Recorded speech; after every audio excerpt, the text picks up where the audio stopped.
Ja tere päevast! Järjekordne Most Ärikooli live on eetris ja värskelt lõppenud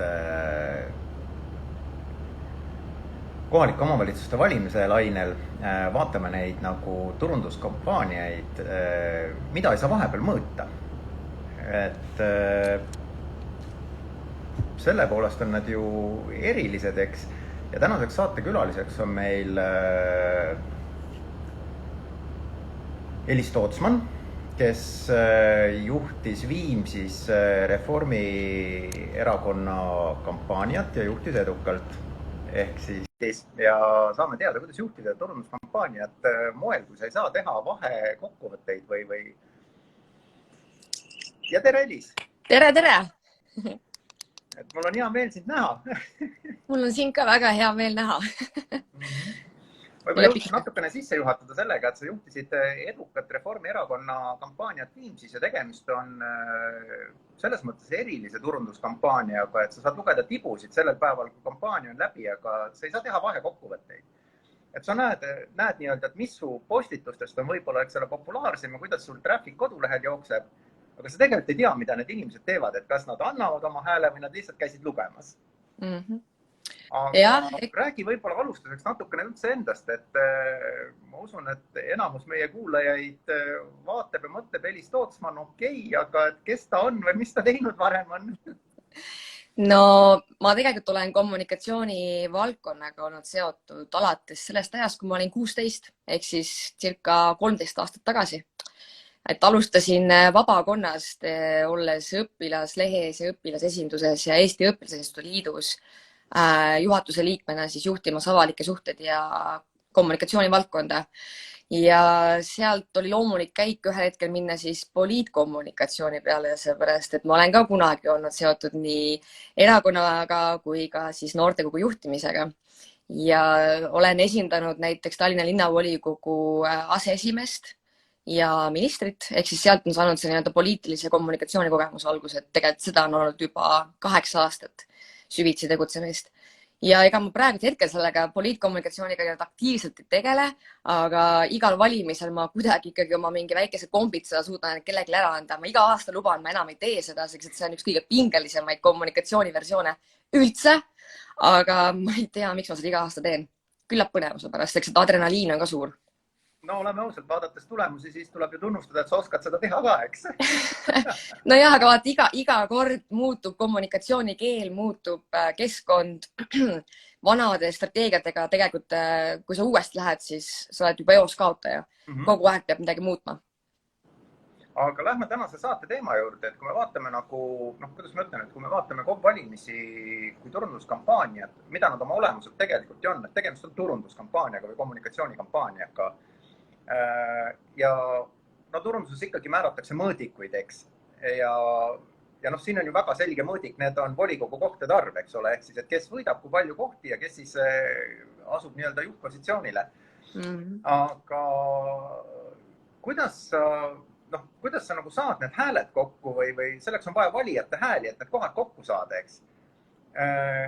Ja mis mõõdikuid sa võib-olla veel lisaks nendele kohtade arvule jälgid, mida sa saad teada siis, kui kampaania on läbi? Vaata, esimene asi, mis on minu arust tähtis ja mida kahjuks liiga palju kommunikatsiooni ja turundusjuhte ära unustavad, on see, et turundus ja kommunikatsioon, sealhulgas ka kampaania tegevus, ei ole kunagi eraldiseisev eesmärk. Ehk siis mitte kunagi ei ole minu töö eesmärk näiteks 200 lisa followeri Facebookis või 30 laiki postituse all. See on nagu minimaalne standard, mida võib lubada võib-olla esmaesitleja, aga seda ei saa lubada inimene, kes võib päriselt strateegiat. Kommunikatsioon, turundus ja kampaania tegevus on seotud nii nimekirja, organisatsiooni kui ka üksikisiku konkreetsete strateegiliste eesmärkidega. Me juba väga hästi teadsime, et poliitolukord on muutunud, suurem osa, ütleme niimoodi, neid nimekirju, kes ületavad 5% künnise, et nende arv suureneb või jätkuvalt on neid tõstmas oma resultaati oma volikogu kohtade arvuga. Aga mida me teadsime, on, nagu sa enne ütlesid, tähtis on mõõta oma turundustegevust läbi näiteks volikogu kohtade arvu.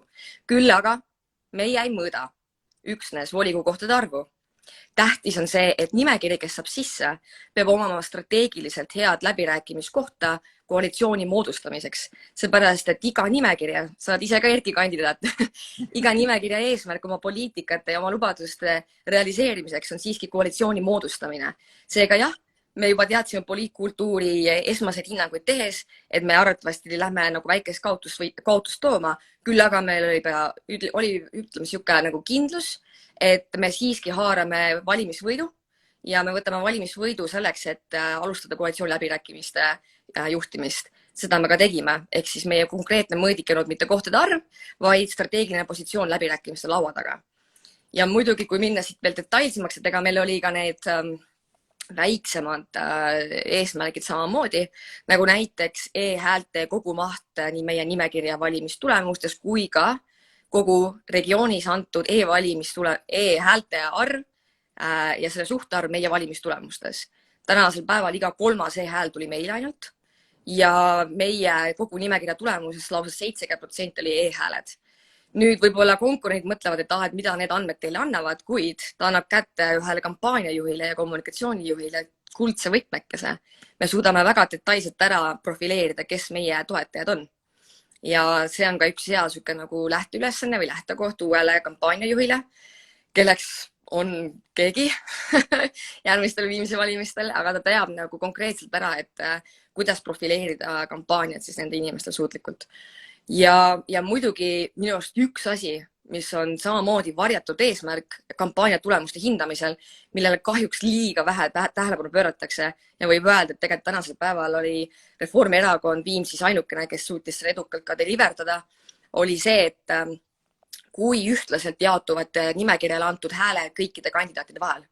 Nimelt meil oli, kui ma nüüd ei eksi, mul on siin analüüsida nii kõvasti, kas meil oli 12 kandidaati, kes ületasid 100 künnise, 12.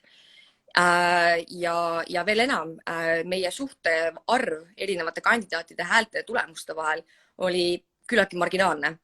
Küll aga seda ei saa öelda paljude ja kahjuks enamike nimekirjade puhul. Meil on siin näite, kus esimene kandidaat sai 511 häält ja teine koht sai kuskil 100 häält. Meil on näite, kus nimekirja juht ei toonud esimest kohta ja samas 3 kandidaati tõid sellest nimekirjast veel üle 100 häälet. Meil on neid tulemusi väga palju. Me panime põhirõhku oma kommunikatsioonis üksnes meeskonnale. Me rääkisime igas kontekstis oma meeskonnast ja meeskonna väärtuslikkusest ja erinevatest profiilidest. Vaadates valimistulemust, siis me deliverdasime sõnumi väga edukalt. No tuleb tunnistada, et ma olen valmis sulle aplodeerima, et see töö oli nii hea. Aitäh! Kuidas ma ütlen, sul on nagu 2 muutujat võrrandis, eks ole, et üks on nagu kandidaadid, eks ole, kelle, kuidas ma ütlen, et nende kvaliteeti ei saa sina kommunikatsioonijuhina valida, eks ole. Sa ei saa öelda, et keda sa tahad kandideerima, et siis nad tingimata tulevad. Ja ka teine, mida sa saad väga palju varieerida, on kanalid, mida mööda infot kommunikeerida ja info, mida seal kommunikeerida, eks. Et kas sa seda poolt nagu, eelkõige seda kanalite valikut tahad ka kommenteerida natuke? Tead, ma võib-olla liiga detailides selle koha pealt ei lähe, aga ma võin sulle öelda nii palju, et üks strateegilisemaid vigu, mida teevad turundajad, kommunikatsioonijuhid ja kampaaniajuhid on see, et nad alustavad oma sõnumite positsioneerimist ringkondades, kus nendel puutub auditoorium. Ma toon ühe näite. Erki ma oleks võinud pingutada ja panna 1000 eurost magama selle nimel, et sinu ema saada Reformierakonna poolt hääletama. Aga see oleks minus kampaaniajuhina olnud äärmiselt rumal tegu. Sellepärast, et ma olen päris kindel, et Reformierakonna poolt ei oleks tulnud su ema hääletama. Ehk siis ma teadsin väga hästi, kes kuskil on kas A, omamas valimiseelistust, olgu see meie poolt või meie vastu. Ja ma teadsin, kus liiguvad need inimesed, kellel puudub konkreetne valimiseelistus. Ehk siis oma sõnumid tulenevalt kanalites olevatest inimestest ja nende eelistusest ma ka oma põhirõhu panin. Nagu näiteks mind ei näinud kampaaniajuhina diskuteerimas viimsilaste grupis lausrünnakutele. Ja seda sellepärast, et me vastasime küll ühe korra ära, lükkasime üle esitatud väited, kuid me ei pannud oma maksimaalset tulemust nende peale, kes olid valimiseelistust juba tugevalt omavad ja kelle vastasseis hoolimata, mida me oleks öelnud, oli niikuinii negatiivne.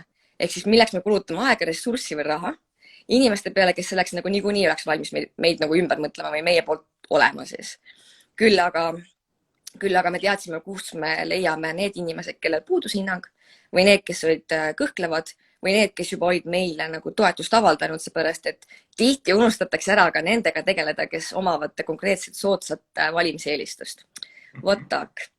Aga ma ei tea, Erki, et sa olid ju ka kampaania peal nagu, et mida te tegid? Aga täna oled kuuma tooli peal sina. See on nagu, ma ei tea, äkki Keskerakond avaldab ka siis natukene. Mida 4 aasta pärast võib-olla teistmoodi teha.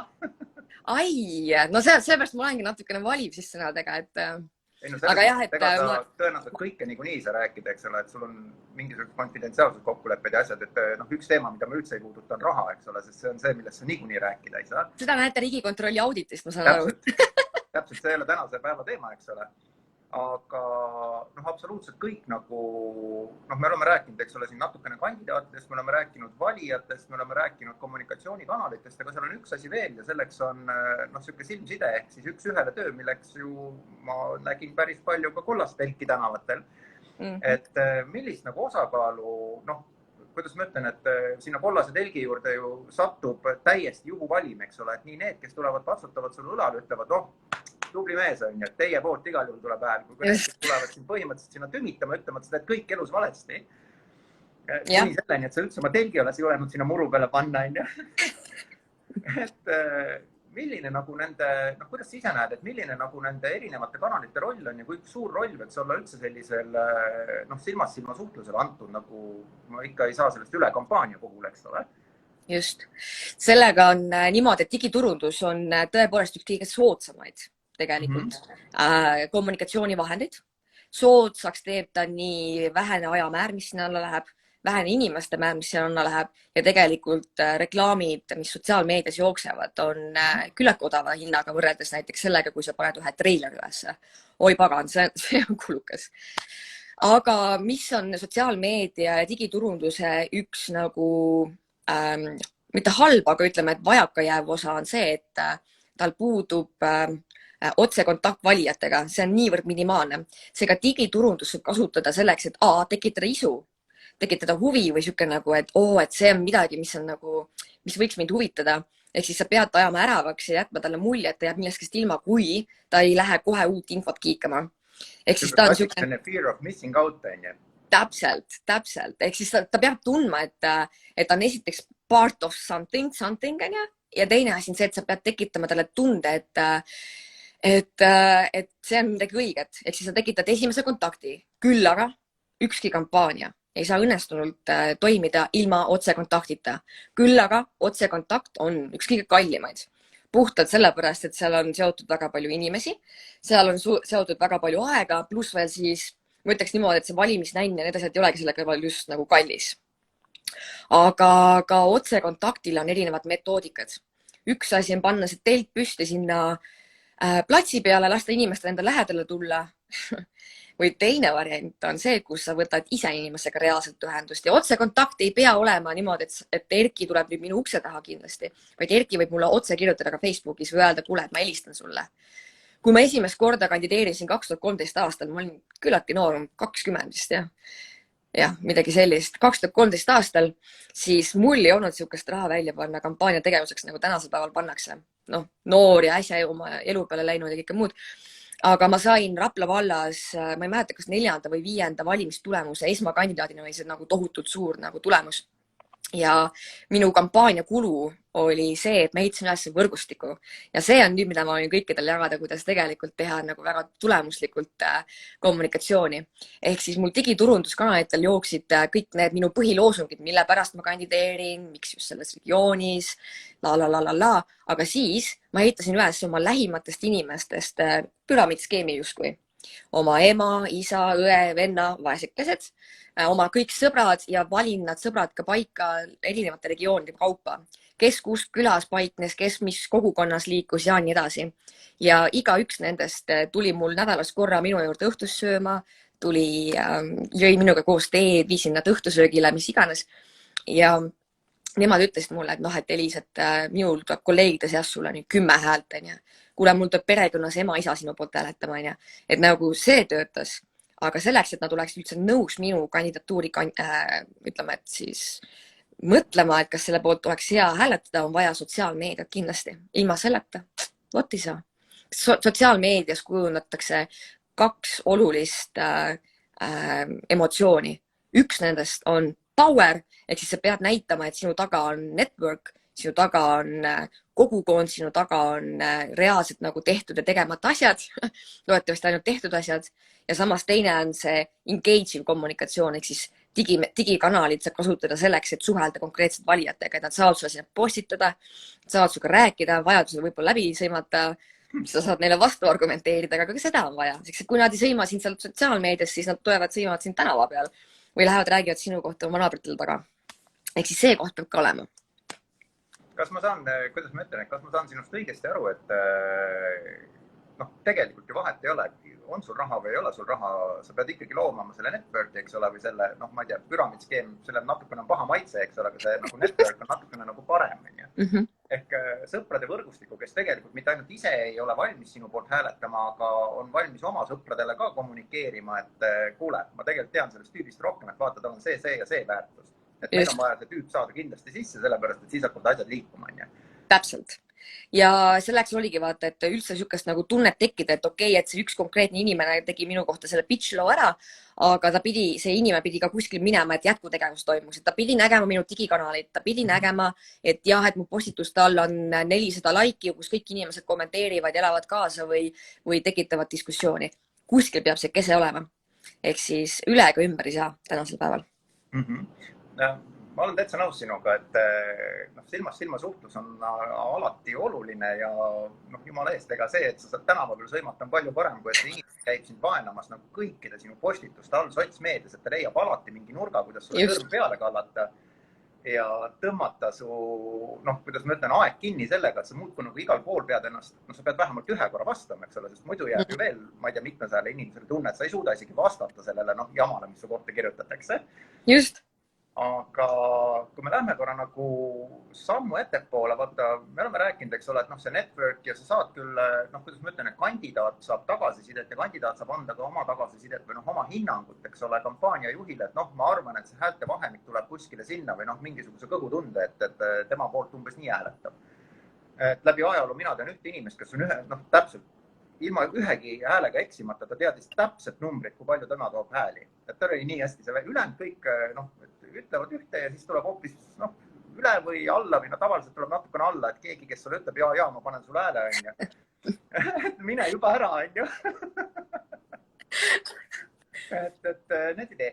Aga kui palju üldse, kuidas ma ütlen, et vaata, need andmed on kõik sellised kõhutunde andmed, eks ole, ja nendes ei ole nagu sellist mõõdetavust, et kui sa pead e-koodi, sa saad täpselt näha, et kui sul jookseb, ma ei tea, traffic'ut sisse nii palju, siis tagasi pöördub nii palju, on ju, oste tuleb, nii palju sa saad sealt võib-olla teha mingi retargetingi ja saada neid oste juurde, et sul on nagu kindlad tegevused, on ju. Aga valimiste puhul sa nagu ei saa seda teha, et sul on ainult mingisugused inimese silmast silma lubadused ja mingisugune kõhutunne, et kui palju üldse saab tulemust ette prognoosida. Ma mõtlen just nagu mitte üksikkandidaadid, igaüks natukene prognoosib ennast. Aga kampaania juhina prognoosida ja öelda, et kuulge, ma ütlen teile, et me üle 6 koha ei saa või näiteks, et alla 5 me igal juhul ei saa, et 5-7 on see vahemik, kuhu me läheme, eks. Tegelikult saab üsna täpselt, aga sellel on vaja pikaaegset tööd.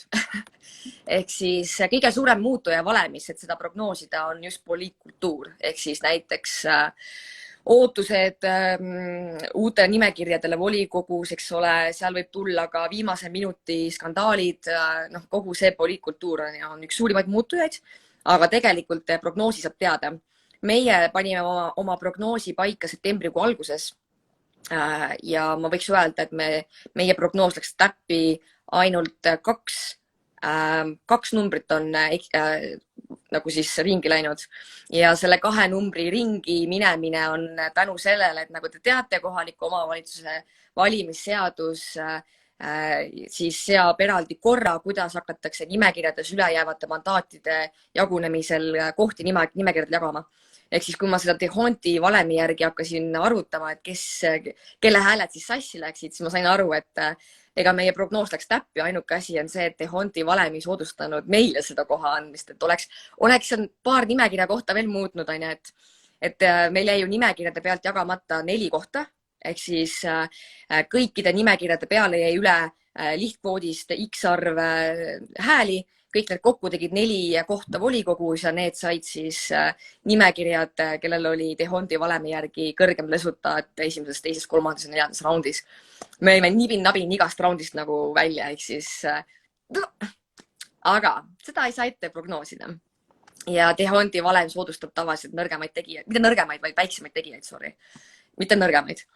Aga jah, valimisprognoosi saab tegelikult teha küllalt täpselt, aga sellel on ka üks eeldus, seda peab tegema konstantselt ja selleks tuleks nagu väga tagasi minna ka nagu eelmistesse perioodidesse, et see ei saa alustada niimoodi, et mina lülitusin kampaaniategevustesse sisse juulikuu alguses ja et juulikuu prognoos näitab mulle ette, mis juhtub oktoobrikuus, et big no, seda ei juhtu. Ja teine asi on see, et kui vaadata minu kampaania märkmikke, milleks on nüüdseks kogunenud 3 märkmikku, siis suurem osa nendest täiskirjutatud lehtedest on täis matemaatilisi tehteid, arvutuskäike, ehk siis küll on jaoskondade ja piirkondade kaupa hinnatud valijate vanuseklass, valijate elustiili asjaolusid, mida ma jätan täpsemalt diskuteerimata, kuna siin vastasid istub ikkagi konkureeriva nimekirja üks võtmeisikuid. Ehk siis ma jätan selle koha siit nagu diskuteerimata, aga jah, et tegelikult kampaania juht suurem osa arvutab, suurem osa ajast peaks arvutama. Kui ta seda teeb, siis ta tõstab oma vähesemate käikudega suuremat resultaati. No, tegelikult kuidas ma ütlen, et kui see niimoodi lihtsasse maakeelde panna ja ühe lausega kokku võtta, siis tunne oma sihtrühma on selle nimi. Jah, täpselt. Tea, mis inimesed kuskil elavad, mis on nende motivatsioon ja kes on valmis sinu poolt hääletama, panusta nende peale, sisuliselt, eks ole, soojad kontaktid, et pane sinna oma põhirõhk ja kahtlejatega tegele ka, aga ära raiska oma aega. Just. Minu igapäevatööst olen ma kas kommunikatsioonijuht, olen ma kampaaniajuht, siis suurem osa minu tööst on analüüs, siis on süstematiseerimine ja kõigest 15% minu tööajast on deliver. Ehk siis need on need, kus ma panen oma analüüsi ja süsteemsete tegevuste nagu asjad töösse. Ehk siis mida paremini on analüüs ja ütleme, sihuke süsteem ette valmistatud, seda vähesema ajaga suudan ma suuremat resultaati teha. Ehk siis ma näen tihti neid digiturundusjuhte või neid kommunikatsioonijuhte või kampaaniajuhte, kes tegelevad ainult pisidetailidega, kes nad tegelevad sellisel task levelil. Paneme plakati sinna. Me tegime niimoodi, me vaatasime üldse, kas see plakatit on sinna mõtet panna. Kui selle plakatit ei ole mõtet sinna panna, siis see prognoos näitab mulle, et selle plakati koha pealt käivad läbi valijaskond, kes meid niikuinii ei hääleta, siis miks ma selle plakati sinna panen? Ehk siis nagu tunne oma valijaid, jah? Aga siin on ka ilmakes näide sellest, kuidas vaata, enne kõiki valimisi hakkab tohutult innustub igasugune parteide või erakondade populaarsusreitingute avaldamine, et neid tuleb praktiliselt iga nädal, eks ole. Ja kokkuvõtteks me võime ikkagi öelda, et need ei näita mitte midagi. Üleriigiliselt on ju meeletu EKRE tõus, eks ole, ja kui me vaatame seda kaarti, siis kaart on hall, eks ole, et väga paljudes ringkondades tegi väga tublid tulemused ju valimisliidud hoopis. Just. Ja siis on seal natukene, eks ole, rohelist, kollast ja sinist peal, et aga need on vähesed maakonnad, kus üldse nagu võiks öelda, et üldse see nagu parteide reiting kuidagi läbi kumab või läbi murrab, eks ole. Et selles mõttes ma arvan, et see ongi see koht, kus peab ütlema, et ükskõik, mida sa turundad, tunne oma nagu klienti või tunne oma potentsiaalset klienti ja ära raiska väga palju oma aega nende peale, kes ei ole sinust huvitatud, et sinna läheb aeg, raha ja lõpptulemus on kasineks. Tead, selle koha pealt ma võin tuua kui lubad, ma toon ühe riigi tasandil näite, et sotsidele heidetakse ette näiteks seda, et üle riigi mitmed aseesimehed läksid välja valimisliitudega, olgu seal Helmen Kütt Viljandimaal ja olgu see Lauri Läänemets Järvamaal ja nii edasi. Kuid mis tegelikult oli, mida võib-olla tuleks nagu detailsemalt analüüsida, on see, et tegelikult nad ju prognoosisid ette, et inimestel on kohalikul tasandil poliitikast ja erakondadest väsimus peal. Seega inimesed see on jällegi see poliitkultuuri küsimus, mida valemis on alati raske ette ennustada, mis tulemus sealt tuleb, on ju. Aga nemad tundsid ette ära, et selle nagu erakondade väsimust on. Ja et nende võtmeisikud läksid valimisliitudega välja näitas seda, et nad tundsid ära ka sotside madala reitingu ja panid pigem prognoosi selle peale, et lähme valimisliiduga, olles kogukondade täielik esindaja ja teeme niimoodi ära tugeva resultaadi. Ja kas selleks saab neile öelda, et nad ebaõnnestusid? Ei. Nad olid väga õnnestunud ja ma arvan, et üks nagu tugevamalt välja tulnud strateegiline nagu jaotus ja sellepärast ongi meie kaart ka hall. meil ju sotsid läksid valimisliiduna välja ja said oma kohad kätte. Ma usun, et said kätte täpselt selle, mida nad prognoosisid endale. Ma arvan ka, et see oli natukene selline üllatus, et nad nii kiiresti jõudsid ennast nagu mobiliseerida, et jällegi üks kampaania nagu võtmekoht on see, et kuidas meeskond koos töötab, et kui ma vaatan, ma pole ammu nii kõvasti naerda saanud kui Reformierakonna Viimsi meeskonnaga kampaaniat tees, et oli päevi, kus lihtsalt mõtlesid, et noh, et tegelikult peaks tööd tegema, aga see töö tundub juba päris naljakas, et see annabki sellist loomingulist jõudu vaata ka, et kui sa kampaaniat teed, et kui sul on süsteemid töös, kõik algoritmid töötavad, kõik süsteemid töötavad, siis nüüd sa saad lõbutseda, siis tuleb see huvitav koht, vaata. Kas on midagi sellist, mida ma ei ole, kuidas ma ütlen, taibanud küsida või julenud küsida, aga mida sa tahaks kangesti öelda? Tead, mul siin parasjagu sinuga rääkides jookseb peas siuke nagu programm, et kui palju nagu, et ikkagi nagu jah, nagu enne ütlesin, konkureeriva nimekirja võtmeisik, vaata, et alati alati võiks rohkem, aga samas nagu mõtlen, et ega vast kõige olulisemad on välja öeldud, et tähtis lihtsalt see, et esiteks pange süsteemid tööle, koguge andmeid, süstematiseerige andmed ja siis tuleb see 15% lõbuosa ja 15% lõbuosa saab olla üksnes siis resultatiivne, kui su kaks esimest asja nagu analüüs ja süsteemid töötavad. Ja teine asi on see, et kaasaegses maailmas digiturundus, et kahjuks kampaaniat ei tee, olgugi tema resultaat saab olla üksnes brand awareness ehk siis brändi teadlikkusele ja siis mingisugustele põhisõnumite või emotsioonide tekitamisele, aga kinnitab hääletaja siiski otsekontakt ja otsekontakti tähendab seda, et silmast silma nüüd Erkiga vaadata, aga see tähendab ka seda, et ma sulle helistan või võtan vaevuks sinuga nimepidi pöörduda ja sinuga rääkida, et noh, et võt kandideerin. Et minu ajal, kui mina kandideerisin otsekontaktita, nagu see oli üks peamisi kampaania nagu tegevusi, et tõi parajalt hea resultaadi, jah. Väga lahe. Ma võtan saate selles mõttes kokku, eks ole, et kaasaegse inimese attention band ei ole väga pikk, et meil on siuke 20-30 minutit, et meil hakkab kohe 30 täis jooksma ja ma näen meie vaatajanumbritest, et see vaikselt langeb. Aga tavaliselt me saame järelvaatamisi päris usinasti. Aga tulles nagu korra selle juurde tagasi, nagu sa ütlesid, eks ole, et digiturundus on väga oluline osa kogu sellest kampaaniast ja ilma selleta nagu tänapäeval enam ei saa hakkama. Et digiturundus on ka see, mida Most Ärikool õpetab kahe erialana, on sotsiaalmeedia spetsialist ja on digiturunduse juht, et neil on natukene kraad vahet, eks ole. Teiselt poolt, eks ole, kui me vaatame kaasaegset maailma, siis kohe me sulgume jälle aina rohkem, eks ole. Mis tähendab, et nende spetsialistide vajadus turul tõuseb, et me kohe näeme, kuidas CV Online'is hakkab jälle tulema kuulutusi, et meil on vaja digispetsialisti ja digivõlurit ja kuidas neid kõik kutsutakse, et kes kuidas oskab. Et jumala eest, et kes saadet kuulas ja asja vastu huvi tunneb, siis võimalus on liituda mõlema kursusega täna veel ja saatke oma avaldused ära ja õppige selgeks ja 4 kuu pärast saate juba lahedaid asju teha, et vahepeal jälle räägime siin laivides ja anname teile niisuguseid lifehacke ja spikreid ette. Et suur tänu kõigile, kes vaatasid ja suur tänu sulle, Elis, et mina sain küll targemaks, et ma loodan, et meie vaatajad ka. Ma loodetavasti liiga palju ei andnud.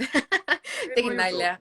Ma ei usu, et kuidas ma ütlen, et tegemist on ikkagi ju, kuidas ma ütlen, et sa räägid täpselt sellest osast, mis on turundus ja natukene võib-olla rõhutad, et kuhu fookus panna, et kui palju nagu analüüsi ja kui palju niisugust nagu actionit, eks ole, või actioni planeerimist.